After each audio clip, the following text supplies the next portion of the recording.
నమస్కారం గురుగారు. నమస్కారం తల్లి. మీరు నీలో నీలో చూసుకో, నీతోనే ఉండు అని ఇట్లా చెప్తున్నారు కదా, అది ఎట్లా సాధ్యమో, అది ఎలా ఏంటి అని నాకు అర్థం అవడం లేదు. అది నన్ను నేను లోపల వెళ్ళి చూసుకోవడం అది అర్థం అవడం లేదు. నీతో ఉండు, నిన్ను చూసుకో, నీలో ఉండు అట్లా చెప్తున్నారు కదా, అది ఎలా? తర్వాత మైండ్ మనసు ఒకటేనా వేరేనా? నేను అన్నది అనుభూతే చెందాలి.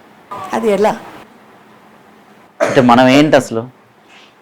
మనం ఏంటంటే వీఆర్ ద కాన్షియస్నెస్ ఓల్ని. అది అనుభూతి ఎలా చెందుతాం? ఆలోచన ప్రవాహం ఉంది కదా, మరి ఎలా అది మనం అనుభూతిలో చెందుతాం? మనం కింద సీ బెడ్ ఎలా చూస్తాం?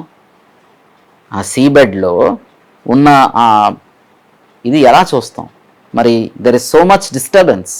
మరి అవన్నీ ఉన్నప్పుడు దానికి ఇంకొక ఇదే ఉంది, మరి నాకు అనుభూతి చెందట్లేదు అంటున్నారు. దెర్ ఈజ్ ఏ వాటర్ కాలం, ఒక వాటర్ కాలం ఉంది కదా. ఇప్పుడు ఒక లేక్ ఉంది, లేదంటే ఒక సీ బెడ్ అంటున్నాం కాబట్టి ఒక సీ ఉంది. మరి దాంట్లో ఎంతో ఉంది, లేదా ఒక లేక్ ఉంది, మరి దాంట్లో ఎంతో ఆ మడ్డీ వాటర్స్ ఉన్నాయి కదా. అనుభూతి ఎలా చెందుతాం? Mind is nothing actually, mind is all empty. అది ఆ థాట్స్ని కలిపే ఆ సమూహాన్ని నువ్వు మనస్సనో మైండ్ అనో అంటున్నారు. But mind is actually nothing. Thoughts ఉన్నప్పుడు అదే ఒక భారంగా ఇది మైండ్ అనే నీకు చెబుతుంది. బట్ నిజానికి you are the sea bed అనమాట. ప్రొవైడెడ్ ఈ వాటర్స్ క్లియర్ అయినప్పుడు అది నువ్వు దర్శిస్తావు అనమాట. దర్శన్ అంటారా? దర్శన్ అంటే ఏంటంటే you are seeing your own self. అప్పుడు నీకు ఆ అనుభూతి చిక్కుతుంది. అనుభూతి చిక్కట్లేదు అంటున్నారు కానీ no one actually puts the effort. ఎంతోమంది నాకు నేను అంటున్నారు, మీరు నాకు ఆ నేను అనేది అనుభూతిలో రావట్లేదు అంటున్నారు. ఎందుకు రాదంటే you have not put the effort. అస్త్రాన్ని నువ్వు ప్రయోగించలేదు. అస్త్రాన్ని నిజంగా అనుభూతి చెందాలి అనుకునే వాళ్ళు అస్త్రాన్ని నిరంతరం ప్రయోగిస్తారు. నిరంతరం ధ్యాన అవస్థని they are always like they want to know అన్నమాట. Burning desire to be liberated, feel liberated. ఇంత ఇది ఉన్నప్పుడు, ఇప్పుడు నీకు చూసినప్పుడు ఆకాశం కనిపిస్తాయా, మేఘాలు కనిపిస్తాయా? మేఘాలు కనిపిస్తాయి. ఇలా చూసినప్పుడు ఆకాశం చూస్తారేంటి ఎవరైనా? ఎందుకంటే అన్ని మేఘాలు ఉన్నాయి కాబట్టి. ఇప్పుడు ఇంత వర్షం పడుతుంది, ఇప్పుడు మనకు ఆకాశం కనిపిస్తుందా, మేఘాలు కనిపిస్తాయా? ఎందుకంటే ఎన్నో మేఘాలు ఉన్నాయి కాబట్టి. మరి మేఘాలు నిర్మూలన జరిగితే ఆకాశం కనిపిస్తుంది. ఆకాశం కనిపించడమే దర్శన్. అప్పుడు నేను అన్న అనుభూతి అనేది చెందుతారనమాట. Yes, I am that consciousness, I am that wide infinite space.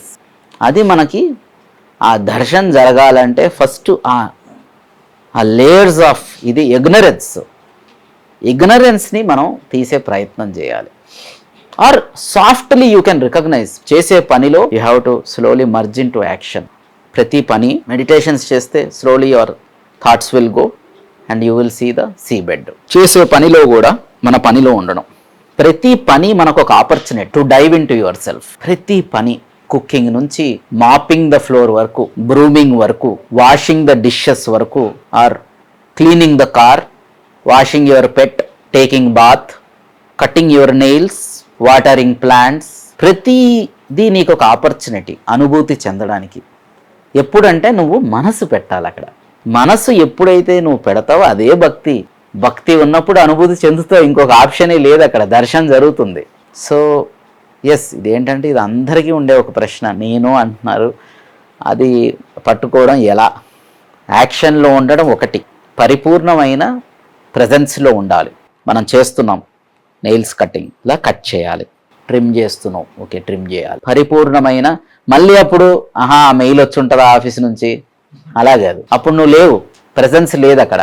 అప్పుడు నీకు దర్శనం దొరకదు.